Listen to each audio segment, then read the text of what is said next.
বিসমিল্লাহির রহমানির রহিম। অর্থনীতি সম্মান প্রথম বর্ষ এবং তৃতীয় বর্ষ জাতীয় বিশ্ববিদ্যালয় এবং ঢাকার 7 কলেজে যারা আছো, আর পাবলিক বিশ্ববিদ্যালয়ে যারা আছো তারা দয়া করে দেখে নেবে তোমাদের কোন ইয়ারে আছে, তবে ফার্স্ট ইয়ারে থাকার সম্ভাবনাটা বেশি। আজকে আলোচনা করব তোমাদের ম্যাক্রো ইকোনমিক্স অর্থাৎ সামষ্টিক অর্থনীতির ইনভেস্টমেন্ট মানে বিনিয়োগের উপর আজকে হচ্ছে লেকচার নাম্বার 2। প্রিয় শিক্ষার্থীরা, বিনিয়োগের এর আগের যে পুরাতন লেকচারগুলো সেগুলো চেঞ্জ করে দিচ্ছি, নতুন লেকচার দিচ্ছি। আর বিনিয়োগে দেখবে প্লেলিস্টে যে বিনিয়োগ না লিখে আমি মানি ব্যাংকিং কি করেছি লিখেছি। এটা তোমার আমাদের জাতীয় বিশ্ববিদ্যালয়ের 4th ইয়ারের সিলেবাস। আসলে মানি ব্যাংকিংয়ে কিছু আলোচনা আছে যেটা বিনিয়োগের সাথে কি রিলেটেড, এই জন্য ওই ক্লাসগুলো আমি বিনিয়োগের প্লেলিস্টে রেখেছি তোমাদের জন্য। হঠাৎ করে কেউ মনে করবা না যে কি ব্যাপার, যে বিনিয়োগের ভিতরে মানি ব্যাংকিংয়ের ক্লাস কেন, কারণটা বলে দিলাম। আমরা ক্লাসগুলো কিন্তু প্লেলিস্ট হতে ধারাবাহিকভাবে কি করবে দেখবে। ধারাবাহিকতা যদি লঙ্ঘন করো তাহলে কিন্তু ক্লাস বুঝবে না। প্লেলিস্টে কীভাবে যেতে হবে অভিজ্ঞ কারো সহায়তা নেবে, অথবা এখানে দেখবে লাস্টের দিকে এখানে ক্লিক করলে আমার প্লেলিস্টে যাওয়া যায়, ওটা ক্লিক করে বুঝতে পারবে। আর কিছু প্লেলিস্ট তো আমি লাস্টে দেব, সবগুলো দেওয়া সম্ভব না, ওইটাতে ক্লিক করলে সরাসরি প্লেলিস্টে যাওয়া যাবে। প্রিয় শিক্ষার্থীরা, আজকে আমরা যে এর আগের ক্লাসে প্রথম ক্লাসে আমরা বিভিন্ন ধরনের বিনিয়োগ আলোচনা করেছিলাম। সেটা ছিল নেট ইনভেস্টমেন্ট, বাংলায় বলে নিট বিনিয়োগ, রিপ্লেসমেন্ট ইনভেস্টমেন্ট, বাংলায় বলে প্রতিস্থাপন বিনিয়োগ। আর এই নেট ইনভেস্টমেন্ট আর রিপ্লেসমেন্ট ইনভেস্টমেন্টের যোগফল হচ্ছে টোটাল ইনভেস্টমেন্ট, যেটাকে বাংলায় বলে মোট বিনিয়োগ। আজকে বিভিন্ন প্রকারের বিনিয়োগ আলোচনা করব, পরীক্ষাতে আসতে পারে। বিনিয়োগের বিভিন্ন প্রকারভেদগুলো আলোচনা করব বা বিভিন্ন ধরনের বিনিয়োগগুলো আলোচনা করব। তো প্রথম ক্লাসে যে 3টা আলোচনা করেছি সেগুলো তো থাকবেই, এইটার সাথে আজকের আলোচনাগুলো কি করতে হবে তোমাদেরকে যোগ করতে হবে।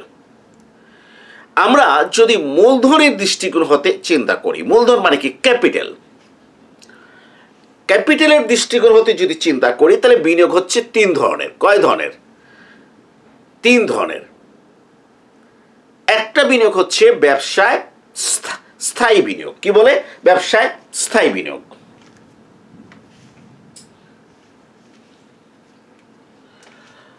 আমি একটু লিখে দিচ্ছি।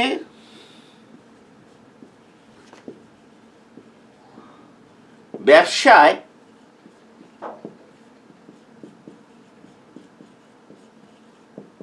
স্থায়ী বিনিয়োগ, ঠিক আছে? এটাকে বলে আমরা বলি fixed business investment. Fixed business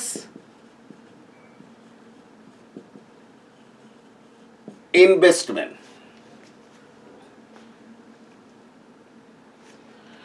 তাহলে প্রিয় শিক্ষার্থীরা, মানে মূলধনের ধরন হিসাবে যে বিনিয়োগকে 3 ভাবে ভাগ করা যায়। একটা কি নাম দিয়েছি? ব্যবসায় স্থায়ী বিনিয়োগ, ইংরেজিতে বলে ফিক্সড বিজনেস ইনভেস্টমেন্ট। এটা কি? এটা হচ্ছে যে আমি বলবো যে অর্থনীতিতে মূল প্রাণটা হচ্ছে ব্যবসায় স্থায়ী বিনিয়োগ।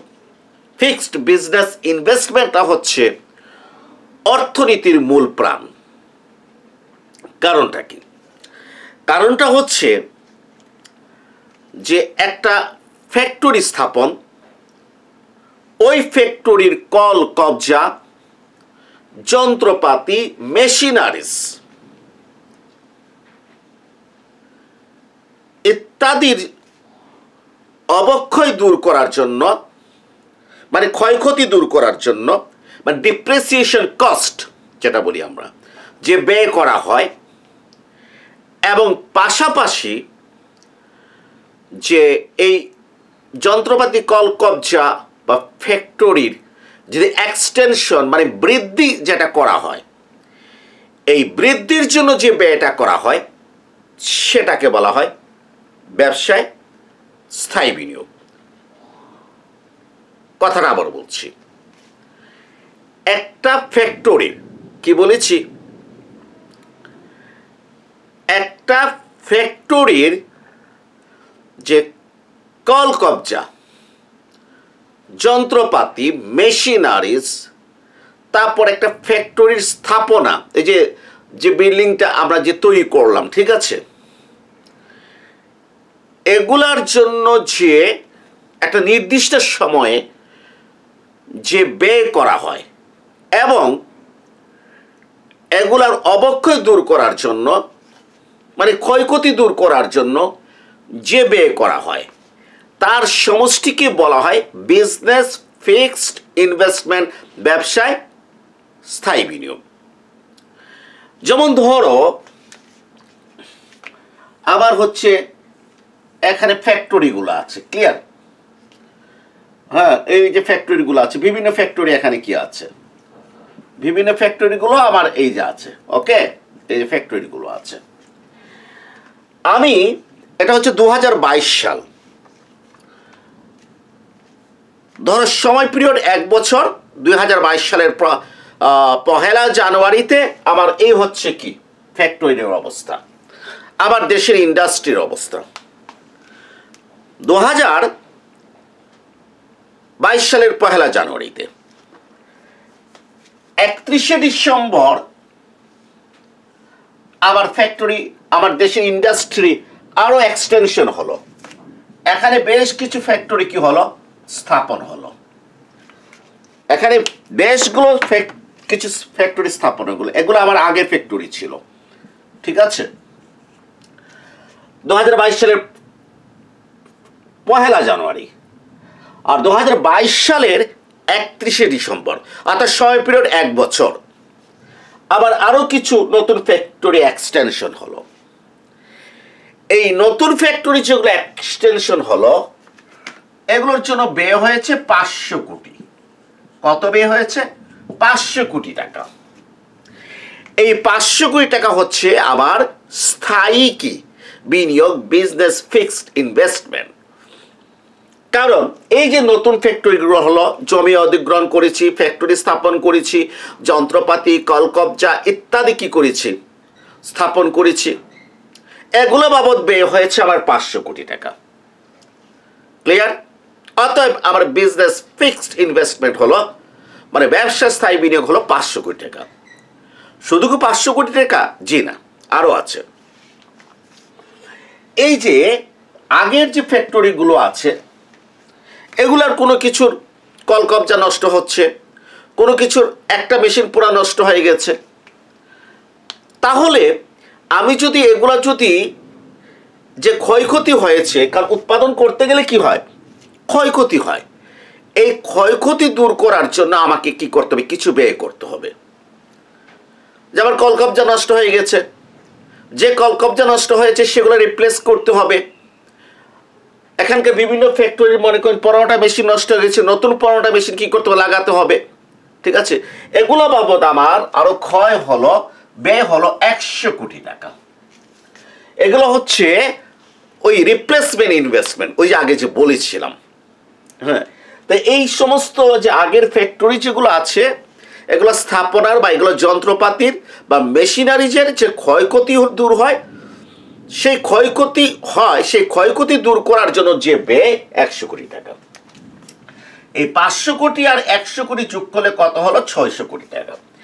এই 600 কোটি টাকা হলো আমার business fixed investment. Business fixed investment. প্রিয় শিক্ষার্থীরা, একটা বিষয় লক্ষ্য করো, তাহলে বিজনেস ফিক্সড ইনভেস্টমেন্টটা কি? বিজনেস ফিক্সড ইনভেস্টমেন্ট মানে ব্যবসা স্থায়ী বিনিয়োগটা হচ্ছে আমার অর্থনীতিতে ব্যবসার ক্ষেত্রে কল কারখানা ফ্যাক্টরি ইত্যাদি স্থাপনা নির্মাণ করতে গিয়ে নতুন এবং নতুন মেশিনারি যন্ত্রপাতি স্থাপন করতে গিয়ে যে ব্যয় হয় এই যে এইটার জন্য, এবং আমার যে পূর্বের যে স্থাপনা আছে, মূলধন যন্ত্রপাতি আছে, এগুলোর যে ক্ষয়ক্ষতি হয় সেগুলো দূর করার জন্য যে ব্যয় হয়, এই দুই ব্যয়ের সমষ্টি হচ্ছে ব্যবসায় স্থায়ী বিনিয়োগ, বিজনেস ফিক্সড বিজনেস ইনভেস্টমেন্ট। এখন একটা জিনিস লক্ষ্য করো, আমার এই যে 2022 সালের 1 জানুয়ারি কিন্তু আমার দেশে ইন্ডাস্ট্রি এগুলা ছিল, এগুলা দিয়ে মনে করো আমি যে 70,000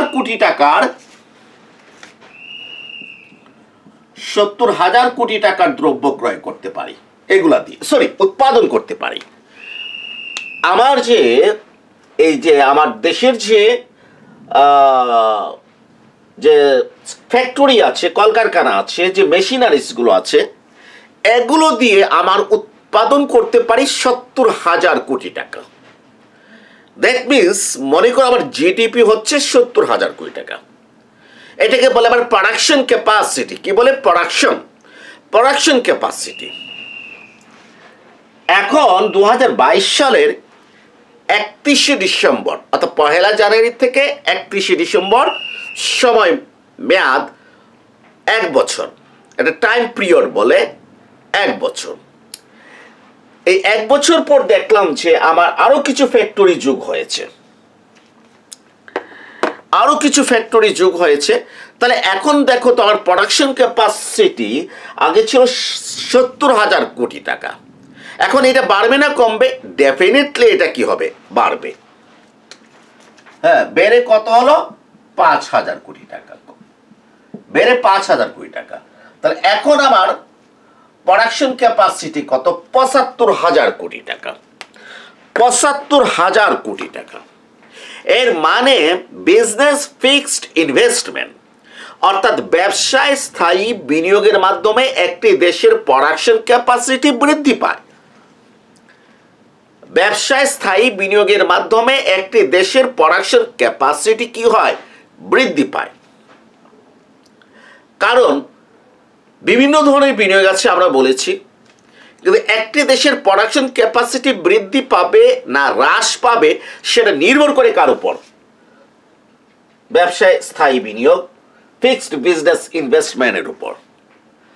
যখনই নতুন কলকারখানা স্থাপন হবে তখনই আমার প্রোডাকশন ক্যাপাসিটিটা কি হবে? বাড়বে। শুধু তাই না, আমার পুরাতন কলকারখানা এবং আমার যন্ত্রপাতি এগুলো তো কি হচ্ছে? অবক্ষয় হচ্ছে। আমি তো মানে ডিপ্রিসিয়েশন কস্টটা আমি কি করছি? ফিল আপ করে দিচ্ছি। ফলে আমার এই 100 কোটি টাকা ব্যয় করার কারণে এটা প্রোডাকশন ক্যাপাসিটি 70,000 কোটি টাকা থাকবে। যদি এখানে যন্ত্রপাতির যে ক্ষয়ক্ষতি আছে সেটা 100 কোটি টাকার সমান, অর্থাৎ আমি 100 কোটি টাকা যদি ইনভেস্ট না করতাম তাহলে কিন্তু আমার প্রোডাকশন ক্যাপাসিটি 70,000 কোটি টাকা হতে কমে যেত।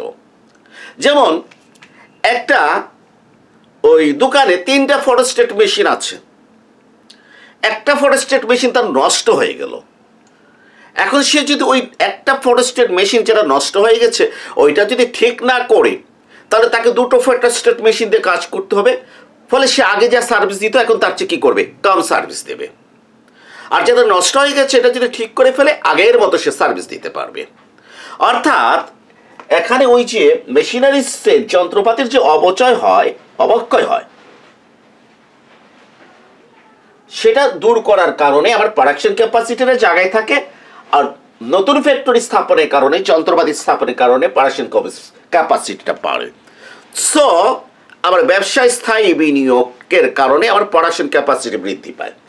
প্রিয় শিক্ষার্থীরা, আশা করি বুঝতে পেরেছ। এখন আসো আমি আলোচনা করব যে আবাসিক বিনিয়োগ। কি আলোচনা করব? আবাসিক বিনিয়োগ। আচ্ছা, এখানে আরেকটা কথা বলে ফেলিস, উন্নত অর্থনীতিতে যত বিনিয়োগ হয় তার 70% ব্যবসায় স্থায়ী বিনিয়োগ হয়। উন্নত বিশ্বে যত বিনিয়োগ হয় তার প্রায় 70%, আনুমানিক 70% যে ব্যবসায় স্থায়ী বিনিয়োগ, ফিক্সড বিজনেস ইনভেস্টমেন্ট হয়। কত পার্সেন্ট?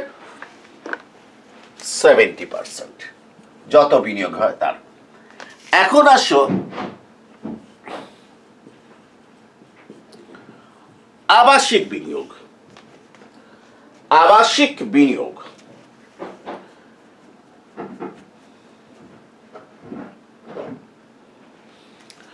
এই আবাসিক বিনিয়োগকে আমরা বলি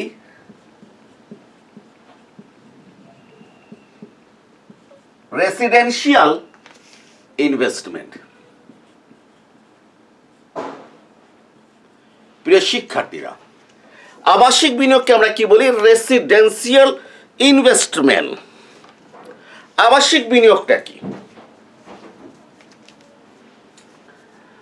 আবাসিক বিনিয়োগটা কি একটু আমাদেরকে একটু বুঝতে হবে। সেটা হচ্ছে যে কোনো একটা ফ্যামিলির জন্য অথবা একাধিক ফ্যামিলির জন্য আমরা কি করি? বসত বাড়ি নির্মাণ করি। এখন এটাকে বোঝানো সহজ হবে তোমাদের। দেখো, আগে আমরা নিজেরাও ব্যক্তিগতভাবে বসত বাড়ি নির্মাণ করলাম। আমি 70 লক্ষ টাকা দিয়ে এবছর একটা বাড়ি নির্মাণ করলাম। এখানে আবাসিক বিনিয়োগ হচ্ছে 70 লক্ষ টাকা, ঠিক আছে? তবে উন্নত অর্থনীতিতে এইভাবে ব্যক্তিগতভাবে বাড়ি নির্মাণটা দেখা যায় না, যেটা আমাদের দেশে দেখা যায়। এবং উন্নত বিশ্বের ছোঁয়া এখন আমাদের দেশে এসেছে। বড় বড় কোম্পানিগুলো কি করে? ফ্ল্যাট নির্মাণ করে, জমি অধিগ্রহণ করে, নিচে জমি হলে মাটি ভরাট করে সেখানে ফ্ল্যাট কি করে নির্মাণ করে, বিভিন্ন ধরনের সুযোগ সুবিধা কি করে প্রদান করে। সেটা কোম্পানির মাধ্যমে হতে পারে, আবার ব্যক্তিগত আমাদের মাধ্যমে কি হতে পারে। তাহলে এই আবাসিক মানে গৃহ নির্মাণের জন্য একটি অর্থনীতিতে যে ব্যয় করা হয় এবং পূর্বের যে গৃহ যেগুলো নির্মাণ হয়েছে সেগুলোর যে কিছু অবক্ষয় হয়েছে, বিল্ডিংয়ের ক্ষয়ক্ষতি হয় পূর্বের, সেগুলো দূর করার জন্য যে ব্যয় হয়, এগুলোর যোগফলকে বলা হয় আবাসিক বিনিয়োগ। আবাসিক বিনিয়োগ, রেসিডেন্সিয়াল ইনভেস্টমেন্ট। যুক্তরাষ্ট্রের অর্থনীতির প্রায় 5 থেকে 6% হচ্ছে আবাসিক বিনিয়োগ। যুক্তরাষ্ট্রের অর্থনীতির 5 হতে 6% হচ্ছে আবাসিক বিনিয়োগ। তাহলে প্রিয় শিক্ষার্থীরা, ক্লাসটা কিন্তু এখনই একটু স্টপ করব, কারণ বৃষ্টি কি হয়ে গেছে, শুরু হয়ে গেছে, ঝমঝম শব্দ কি হবে শোনা যাবে, তখন বুঝতে পারবে না, ঠিক আছে? এই জন্য এটাকে দিয়ে দিলাম 02A, অর্থাৎ 2 নম্বরের লেকচার নাম্বার A। বৃষ্টি শেষ হয়ে গেলে আরেকটা ক্লাস রেকর্ড করব, কারণ আরও কিছু প্রকারভেদ আছে। ইনভেন্টরি ইনভেস্টমেন্ট আছে, ঠিক আছে? Export post investment, x anti investment আছে। এগুলো বিস্তারিত আলোচনা করব, ঠিক আছে? তো বৃষ্টির মাধ্যমে আলোচনা করলে শুনতে অসুবিধা হবে। বৃষ্টি শেষ হয়ে গেলে লেকচার 2B শুরু করব। সবাই ভালো থেকো, সবাইকে ধন্যবাদ।